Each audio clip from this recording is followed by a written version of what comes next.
ariko umva noneho nanabibonye ko ari icyawe umva Imana yarakwihereye ubundi ujye bambwirira mbega umwana ntanda kubwenge ni naho mu bwenge hambere sinari ntacyo basezeranyije se yes ntacyo basezeranyije ntibagije uko zirara zishya kira ni ikibuno ngombe ko ugomba kugenda uri umugore w'integarutugu abakunzi bawe then family akagaruka turabashimiye abakomeza kutwereka ko muri kumwe natwe nkuko bisanzwe tubasezeranya ko tuzajya tubazanira abatumirwa batandukanye namwe mukatwereka ko turi hafi ndasuza bari hirya no hino mu bihugu bitandukanye ndabwira buri umuntu wese aho uri uko bimeze kose shimira Imana niba utameze neza niba uri kwa muganga niba urwaye niba uri muzima niba byagenze neza ushima Imana uko biri kose niba utameze neza nabyo ushima Imana turagusabira umunsi kundi within family umura biragenda neza so uyu munsi wa none nkuko bisanzwe twabazaniye umutumirwa umukobwa mwiza hambere yarababwiye ati nzagaruka nzi neza ko muri mutegerejanyije amatsiko muvuga muti ese uyu muntu watubwiye ko azagaruka watubwiye yuko azagaruka azatuzanira iki umukobwa mwiza aho nawe nabibwire niriza sano zahabu isi isanzure byose ngombwa igikwiye ishongore y'umusengo decision maker nuvanga icyo nabazaniye n'ubundi barakitse sinari ntacyo basezeranyije se yes nari ntacyo basezeranyije okay Riza rero cya kivugo cyawe ni ikivugo cyiza ndabikunda nkunda uko kuntu wivuga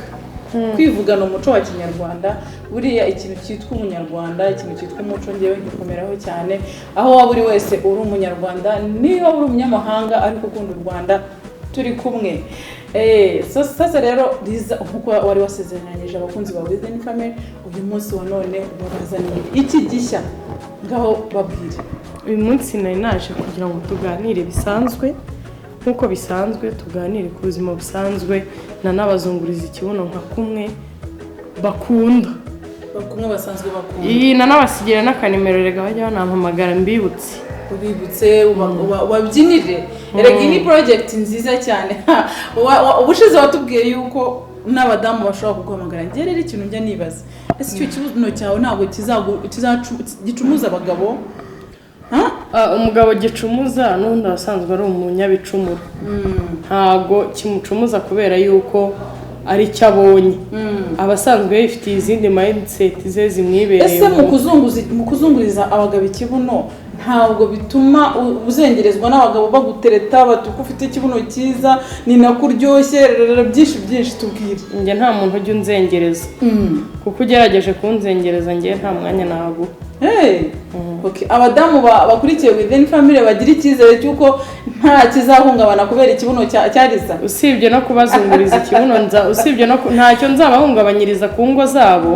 kandi usibye no kubazunguriza ikibuno erega n'ubwo iyo service yo kuzunguza ikibuno mubigira nkaho ireba abagabo cyane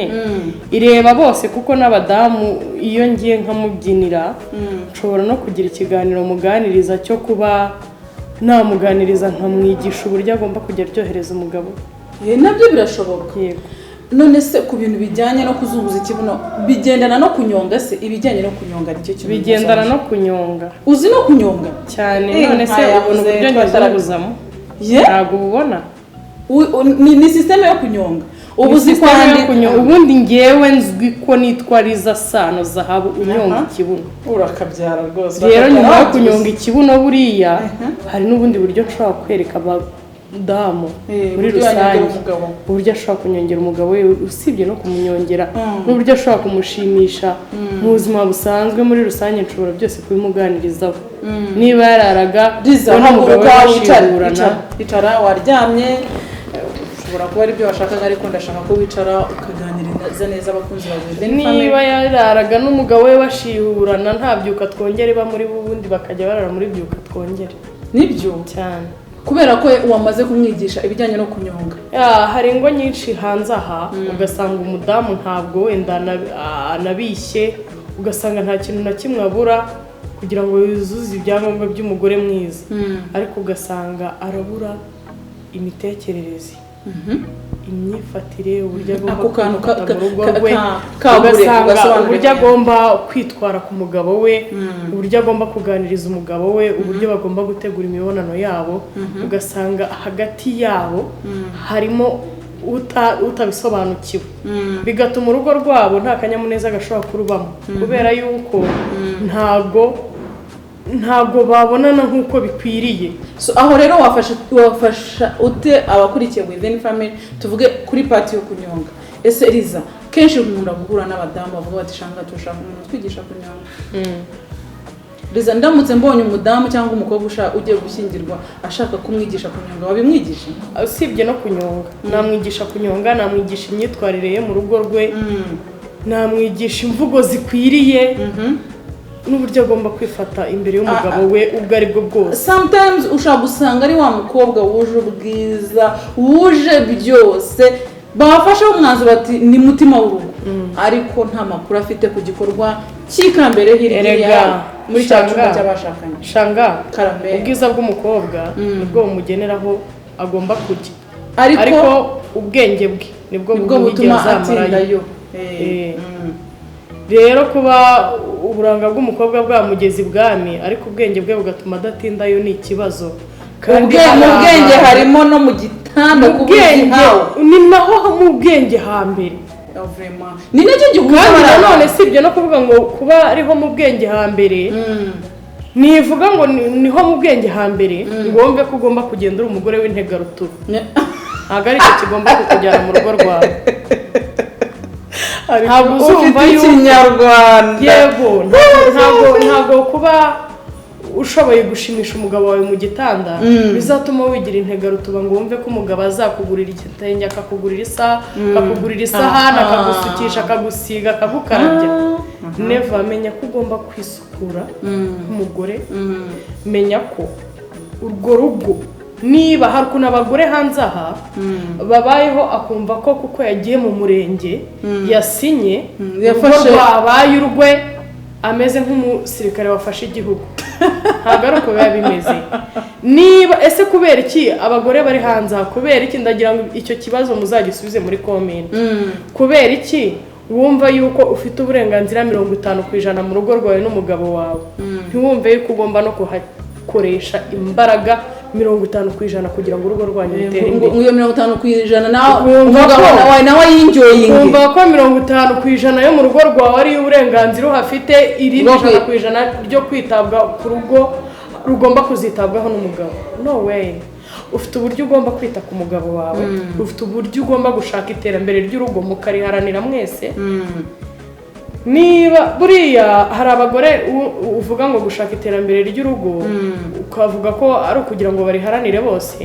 ugasanga umugore aratekereza ko uvuze ngo nahaguruka agiye gushaka amafaranga haguruka uyashake. Icyo ni icyambere. Hari n'igera no mu rugo umudamu ugire n'inama utanga, ugira advice umubana ku mugabo wawe amuhe no anamureka relaxing. Hari abagore hanze aha usanga urugo rwabo rufite amafaranga ariko ugasanga intebe zirashaje akabati karamenaguritse barabisiganira. Oya ntibanabisiganiye kubera ko umugabo wicecekeye ntacyo abivuzeho n'ayo mafaranga hari. Umugore akumva ko ikintu agomba kuvuga ku mafaranga ari muri urwo rugo ni ukurya inkoko, ni ukunywa wayini cyangwa se inshyushyu. Ikintu agomba kuvuga kuri ayo mafaranga ni ukujya muri salo, ni umwana kujya kwiga. No, ushobora guhindura igitanda wawe ukavuga uti umugabo wanjye nkurikije agaciro muha nako niha nkurikije uburemere bw'urugo rwacu ntabwo twakaryamye ku gitanda kimeze gikoze muri sipure, reka tugure ribuye. Umugore ashobora kureba umugabo akamubwira ati sheri iyi pantaro wambaye ubwa mbere n'ubwa nyuma uyambaye. Ariko Liza uzi ko hari abagabo batajya bambikwa. Niba ibyo bintu bibwiye umugabo wawe ngo ko hari abatabyemera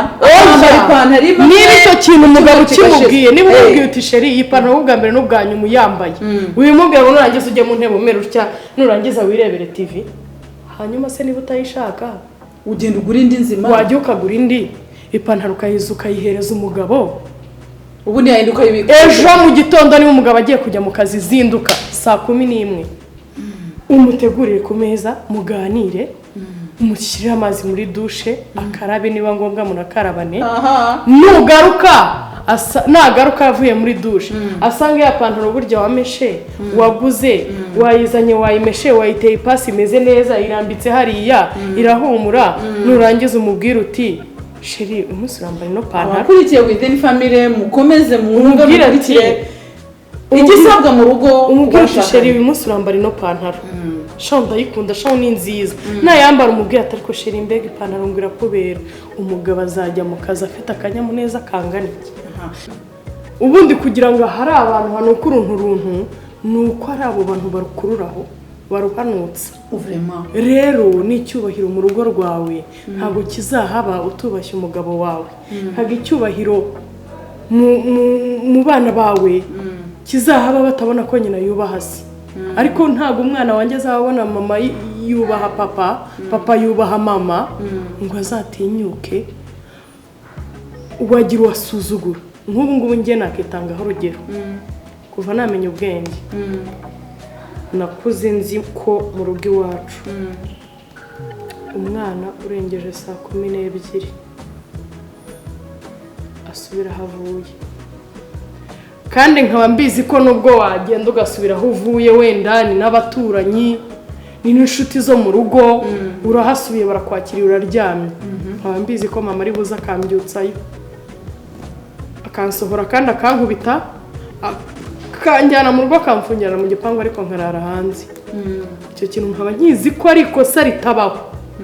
ariko nari mbizi kuko byagenda kose papa atahira isaha ashakiye ubundi kirazira nkanabibona nta mwana utaha nyuma y'ababyeyi ubundi ni umuziro nkanabibona dore nk'ubu ngubu urubyiruko ruri mu biruhuko abanyeshuri bari mu biruhuko ugasanga umwana w'umukobwa abanyeshuri b'ubu se ibyo barabikozwa atagiye kureba amaji yiwe atagiye kureba amaji yiwe ngo bacome binywera agafege ubundi batwike hashye rero abantu bashobora kuba baribeshye yuko abana urubyiruko ruri hanze rubibeshye ko gutwika ari ukunywa itabi urumva ari ukuba umusinzi ugakabya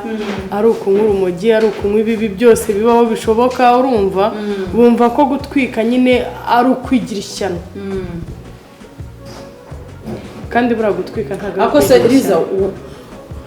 uyu munsi wa none nagiye mbona interview zawe zitandukanye hari aho wari wakijijwe hari aho waguye wagujije amazuru uyu munsi wa none uri mu gakiza ubu bimeze bite about you njye ntabwo nkijijwe singiye no gukizwa kubera ikiriza ntabwo ushaka ijuru se ijuru tuzagiramo twenyine barishaka ariko si ugiye abantu bahereye barishaka ninde warigiyemo wabonye usibye Yesu nyiraryo Yesu na se uganje usibye Yesu n'ababyeyi be undi muntu washatse ijuru ukabona yarigiyemo ninde abakunzi ba Within Family bamaze ibisi banyandikira inbox duhamagarire Riza atubyinire nkuko bisanzwe nkuko uri dancer barashaka kubabyinira kugira ngo mbabyinire birasaba ko tujya hanze okay tugende ko ndashaka kubabyinire nzunguriza ahantu hari n'akayaga keza okay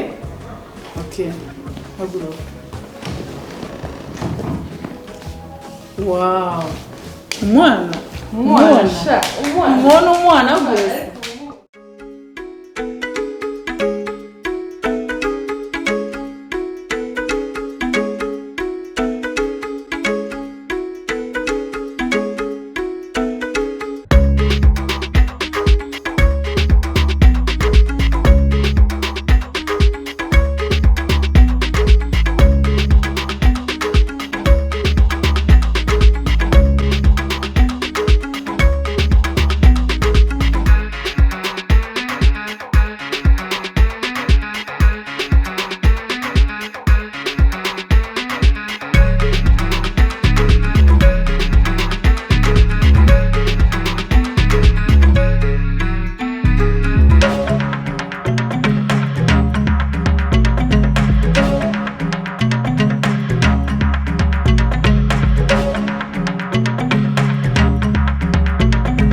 ikirizi kizuba ndaseka se shaka mba mpagutwikiye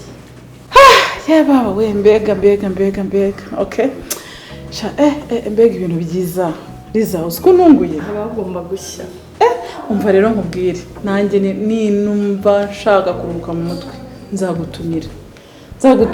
uzutubyinire abantu ariko sicyo kibona ko kinera ubwobara kereka ninjya ahantu bagenda nzagutwarira umugabo icyo kibunora abo nzagutwarira sheri nukuri ariko umva noneho nanabibonye ko ari icyawe umva Imana yarakwihereye ubundi ujye ubambwirira mbega umwana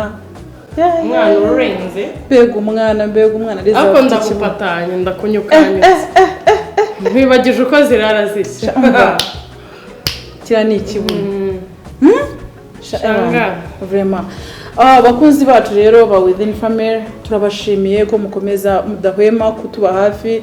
mudahwema kutwereka ko muri kumwe natwe mukore subscribe mu sharing mushyiraho comments Imana ikomeze ibarindire mu nce zitandukanye aho muherereye muhahe muronke mugire umugisha mu migambi yanyu yose ciao thank you